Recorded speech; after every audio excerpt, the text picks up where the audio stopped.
originally, maybe 10, 15 years ago, I think data warehouse was a big popular technology stack. That's kind of transitioned into a data lake. What those two have in common is that they're a centralized place throughout the entire organization for us to be able to, ask those questions too, right? Like that was the source of truth that we were going to use. So if we talk about this data lake architecture I have here, it's a simplified version, but it gets the point across, right?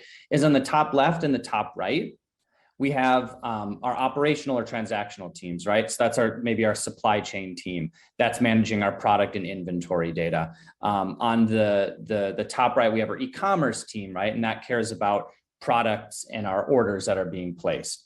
And then down at the bottom, we have the separate team, this kind of data lake or data warehouse or data infrastructure team. And these are actual separate teams, right? And so the idea was that, as you can see those lines going down on the left side, it's that as our transactional systems are producing data, those are getting funneled in to our data warehouse or data lake in this case.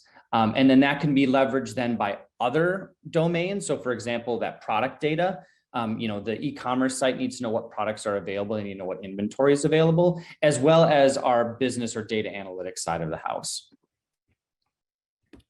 So now the problem with this, and it may not seem intuitive at the time, but this is what we've been experiencing over the past, 5, 10, 15 years, is that when you have these separate teams, they have competing priorities with your operational team. And when you think of a data warehouse, it's not generally just one team. So what I have here, in the diagram in the middle is that a lot of organizations, especially as you scale, you end up with, 3 different teams. So you have one that's responsible for ingesting all that data that's produced. You have another that's responsible for processing and transforming that data. And then you might have a third team that's responsible for serving that up, whether that's to a machine learning team, a data analytics team, or even just other operational teams.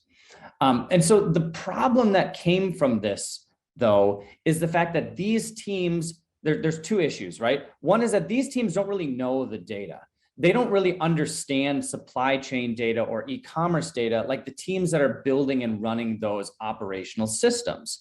And so the problem comes in that, 1, it becomes difficult for them to understand what's going on. And then 2, it's that as they're trying to produce and receive that data, it's that they were struggling with conflicting priorities.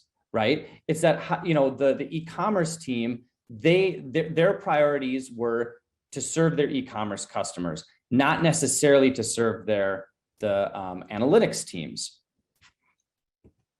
And so ultimately what happened, right, is that rather than this promise of a data lake, what we ended up with was the thing on the right is a data swamp. And so what is a data swamp? Right? What are some of those characteristics? Well, ultimately, because of that lack of accountability from our operational teams, because of a lack of governance of that data coming in, our data became disorganized and scattered, right? It's often incomplete. In some cases, it fails to get to the swamp entirely. And so what we end up with is that while we have this central place where we're trying to store the data, the business is still unable to answer the questions that they need to have answered in order to improve their operations or connect with their customers, right? So what we propose and what the industry is starting to move towards is that it's not a limitation in technology, right? It's not that the data warehousing or the data lake or the ETL jobs or the pipelines are a limiting factor. It's that we're not taking a product mindset with that data, right? And so let's start with what do we mean by a product mindset, right? What do we mean when we're talking about building software, right? So to simplify it, because of course we could do a whole nother talk on what a product mindset is, right? But to simplify it, it's that a product mindset is building software that our customers actually want to use. So not software that's using the latest and greatest technology, but what we need to do is we want to know what our customers actually want.